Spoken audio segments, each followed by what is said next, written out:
બોડેલી તાલુકાના મોટા વાજપુર ગામે ઘર આંગણે રમતી બાળકી પર દીપડાએ હુમલો કર્યો છે અને આ હુમલામાં બાળકીનું મોત થયું છે.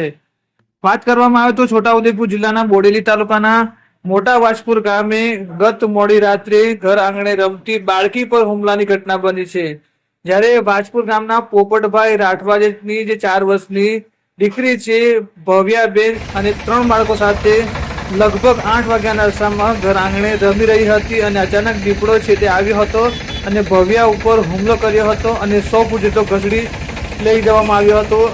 ઘટનાને લઈને સમગ્ર પંથકમાં ભારે ચકચાર મચ્યો છે. ગંભીર રીતે ઘાયલ ભવ્યાને તાત્કાલિક જાંબુકડા સામૂહિક આરોગ્ય કેન્દ્ર ખાતે ખસેડવામાં આવી હતી. ફરજ પરના તબીબે તેમને મૃત જાહેર કર્યું હતું. ઘટનાને લઈને વન વિભાગની ટીમે છે તે એક રેસ્ક્યુ ઓપરેશન ચલાવ્યું હતું અને રાતોરાત છે તે આ દીપડો પાંદરે પુરાઈ ગયો હતો.